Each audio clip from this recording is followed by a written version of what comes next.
So this is what needs to be done in continuing here, is in fighting the good fight, we have to stay focused and go for the jugular, go for the root of the problem. And the root of the problem, Satan's throne in this world, resides with the money masters, okay? Those that have the license, the copyright, the entitlement, the authority to print our money, okay? This concentrated wealth that you could literally buy up the whole planet with, okay?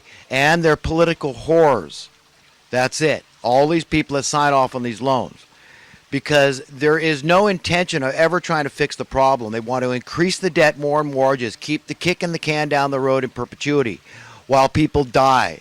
Okay, we have people dying out in the cold. We have all this homelessness in America, yet we're spending $50 billion a year. Do you understand? Now, how is that okay in anybody's book, okay, that we're spending 50 grand a year? $50 billion a year. It staggers the mind. To subsidize housing for the poor, people that can't afford to pay their rent, much less purchase a home, poor people, and yet we've got all these millions of people that are homeless, okay, and dying out in the cold, living in and out of shelters and all that, okay? The focus isn't on solving the problems. They don't want the problem solved. If you solve the problem, then you create a whole bunch more problems. Do you understand? All the people that would be unemployed, that work in the social welfare industry, and that's all the landlords out there that accept these subsidies. You're a quasi, you're a proxy government employee when you accept these subsidies. You understand? You're working for the government by accepting these entitlements, because that's what it is, right? It's an entitlement, this Section 8. You're entitled. If you're poor, you're entitled to get it. So where does that money end up at the end of the day? Once it goes through the economic fabric of society, the economic sluice, whose pocket does it wind up in? It winds up in the pockets of guys like Robert Kiyosaki, Rich Dad, and his ilk, which is, at this point, there's millions upon millions of landlords in America. Millions. So I'm not condemning landlords. I love everybody, okay, and I want the best for everybody. And even if I believe you're the most vile people in the world, what did I just talk about? Okay, I just said, look, this is about those that have been out in the cold and sinning and in living in debauchery. So, are the landlords the worst? I don't think so. There's murderers out there. There's people that are killing people for money. We all know it's an open secret. There's mercenaries. You can hire killers. Basically, if you've got enough money and you do it on the up and up, you could somehow escape the radar of law enforcement, whatever. I don't know how the hell it works. I would never hire a killer. But there's people out there that do. If you have enough money, you could buy an army. Who's paying the armies of the world? It's the Federal Reserve. It's a money printing class. The Federal Reserve, the most powerful, it's the world reserve currency on Earth. We're influencing financial matters all over the globe. Just to understand the implications of what I'm saying. Understand how crime would plummet. Understand if we just ended poverty, just extreme poverty, just desperate poverty. Okay? Buy people houses, fix the problem.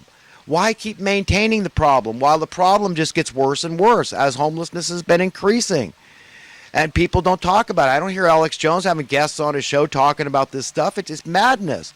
And yet we're all accepting it. We wonder why the Overton window is being moved and we're just sitting around with our fingers up our behinds. What's going on here? Talk about these things.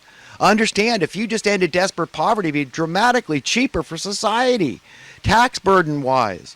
It costs $50,000 a year to keep one inmate in jail for a year. Here in California, over $50,000 a year. And how many of those crimes are being committed because people are extremely poor? They're desperately poor. Okay, that is what has induced them to be criminals. It's too hard. They've raised the bar too hard. While you may be able to cope, they can't. And who are you to judge them in the sense that you're going to condemn them? They're just criminals. Okay, that broke. They're like the weakest links. And they're criminals in the eyes of the law. Maybe what they did before God wasn't even that bad. They just prescribed to the Robin Hood thing. Well, this guy's rich. I tried to rob a bank and I got caught. And, how immoral was that? I didn't even have a gun, they might say. I just used my fingers so they thought I had a gun. Hey, all I'm saying is that we can't condemn one another. We've got to understand these dubious wars these people get sent off to. I myself could have easily ended up in some dubious war. I tried to join the National Guard on the morning of 9/11. But I wanted to stay domestic. Okay, I was interested in protecting American soil. I was not interested in going off to some foreign war in the Middle East. Okay, but a lot of guys ended up doing it, and they're killing themselves right and left now. Some 20 veterans, troops a day. I mean, it staggers the mind. This is me. This is you. This is all of us. We're in this thing together. We've killed each other, but we don't have to believe in death. You see, there's good news, there's bad news, and there's good news always. But eventually the good guy is going to win this thing. I just want people to understand the things I'm saying is not crazy talk. I'm not a wild-eyed pipe dreamer. That I know what the hell I'm talking about. I know there'd be massive unemployment. Just imagine ending extreme poverty. You know how many social welfare workers would be out of work? Do you realize how many people that work in the judicial system that be out of work? All the attorneys, all the court clerks, all the judges, all the jailers out there, and all the related personnel, all the law enforcement. Do you understand what I'm getting at here? Do you understand the madness of accepting this paradigm? Is accepting Satan's rule. That's what it is. We've got to understand. This is serious stuff, man. We got to get our metaphorical pants on and get ready. Get ready for the crap to hit the fan in a cosmic way, in a divine way. When God puts his foot down, and that day it's reported that it's going to come upon the world unexpectedly, so it will be traumatic. It's going to shake the crap out of a lot of people to their foundation. They're going to be very sorrowful. They're going to be very grieved at this great and terrible day of the Lord when things really fall apart completely. But God's got to say, no, I'm washing this place clean, man. And Satan, you don't get to rule here anymore. No more. You're not playing tricks on the public with this money. It's some innocent thing. It's just, to facilitate exchange. Bull crap. What do you think the money changers incident was all about? Jesus knew their hearts. They were wicked. They were bilking people. They were cheating people. They were one-upping people. They wanted an advantage over others. They loved this concentrated wealth, this idea. That's satanic. Whether they're aware of it or not, whether they know it or not, whether they're winning or not winning, whether they're conscious of it or not. It's still evil, and that's this demon possession. It's like a demon possession. To trust in the things of this world, to trust in the money masters, and the things that the money will bring us. It really is, and we've got to get it, man. I see it myself. I mean, the love of money is not hard for God to understand. Don't kid yourself. Don't play stupid. We all know what it's like to love money, because you all know what it's like to love to pay your bills, right? To be able to afford little things. We understand financial security, that feeling we get from financial freedom. Who doesn't understand that? None of us are going to get away by playing stupid before God. So what do? We fight the good fight. We work to expose the evildoers in these high places, these exalted satanic agencies out there, and all the minions that are doing the work of Satan out there, that are just ruining things, screwing things up, giving us anti-progress and selling it as progress, regression, lowering our standard of living, destroying the worth of our currency through cost of living by raising the cost to exist, the tax on survival, on existence. That's what that is. Let's be very clear about that. Everybody get that through your heads. This debt, what is that? Look at all the people that are employed in the debt industrial complex. Could you imagine if they were all out of work because nobody was borrowing money anymore? Nobody needed money? Do you understand the implications, the ramifications, how profound, how dramatic? I can't overstate this enough. Okay? I can never overemphasize how dramatic what I'm trying to say is. But use your imagination. Understand this is exactly what needs to happen, and this is what is due to happen, and this is what will happen at God's appointed time. And I'm just out there fighting the good fight. I say, you know what, if people want to hate me, that's fine. But I don't hate anybody. I don't want anybody spitting on my grave. Okay, and if I can avoid that by just being a nice guy, and it's okay with God, great. I don't have to hate my enemies. In fact, I'm not supposed to hate my enemies. Jesus said anybody that hates their enemy is a murderer. That's it. If you wish lightning bolts would hit your enemy, and I've done it, everybody's probably done it to some degree. We just think bad thoughts, and we start filling our hearts with bad crap, and then it comes out our mouths and in our behavior. And this is how it works. So we're all possessed to some degree. This is the kind of thing Jesus tried to get across to us. Unless we make a deliberate, conscious attempt not to be evil, basically we are evil. That's it. We've got to see the duplicity within our own hearts and minds. We've got to understand this battle between the carnal man and the spiritual man, and understand only one can prevail because we can't serve two masters. That's the way it works. We've got to want one to succeed and one to fail. And then we've got to desire protection. And that's what it is, this whole separation. The way the whole story plays out is that God separates the wicked from the righteous.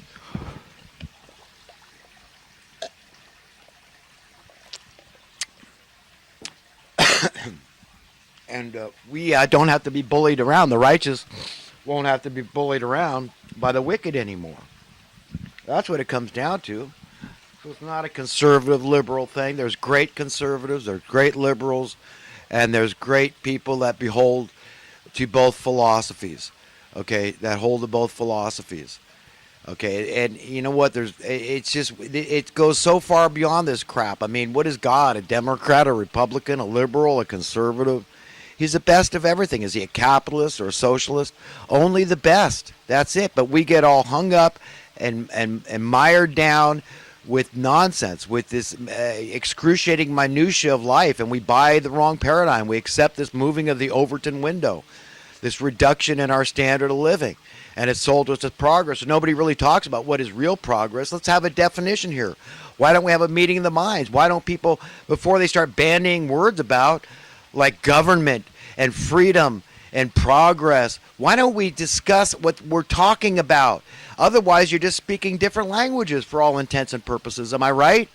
I mean, if you've got one thing in your head when I say government, and I got another thing, I'm going constitution. I'm saying, no, the government is we the people. Oh, you thought it was the bureaucrats and the politicians. Oh, I see how you were defining it. Do you understand how we get mixed up and confused and we're talking nonsense? It's an ineffective, unproductive conversation unless we define the terms. Let's be very clear. Freedom? What do you mean? Because you're not in jail? What do you mean? Because you have free speech? What do you mean? Because you're financially free? Okay, let's talk specifics. Let's define it. What is progress? What is progress in terms of social, political, economic progress? What does that mean? Okay, and in my book, it means that we see a standard of living gradually increasing across the board until we're all completely free, absolutely free, and the system doesn't break down, folks. You cannot prove me wrong, because there has never been a time in history when human beings were allowed to be free anywhere on the face of this earth. Satan, that spirit thereof, and the minions thereof have been ruling over the affairs of men, and that time, my friends, is coming to an end. Okay, and I am very, very happy about that. That's very good news for all of those human beings that suffer and hunger and thirst for righteousness to be accomplished upon the earth. All right, that's it for that talk here, preamble, and I'm going to get into some of the current events going on in the world this last week. The fake stream media is getting a taste of their own medicine with this parody, this video parody of Trump punching out the CNN logo.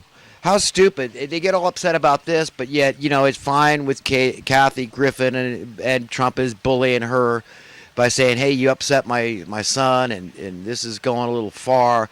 You know, Snoop Dogg assassinating Trump, and, this is all fine and dandy, right? It's fine that we got Johnny Depp out there talking about, assassinating presidents has been too long since we've had a presidential assassination. We got all this crap rhetoric out there. Mickey Rourke and then Robert De Niro out there talking like tough guys. Boy, I'd like to get in both those guys' faces. I'll tell you what. I'll show those guys who the tough guys are, okay? You know what? I would like to get, I'm sorry. You see, now I feel like a hypocrite, because I'm saying I'd like to give them a taste of their own medicine. But I would. I think that really, I don't care who you're talking to. I mean, Robert De Niro, you're way too old to be that immature. And Mickey Rourke, man, you're obnoxious. You repulse me, okay? And there's so many others out there too, and I just don't like it. And even like Charlie Sheen, I mean, I'm losing respect for a lot of people that I once liked. It's just because, I mean, you're too condemning. I mean, what is Trump? I mean, what did he do? None of the problems we have. Look at this lag period.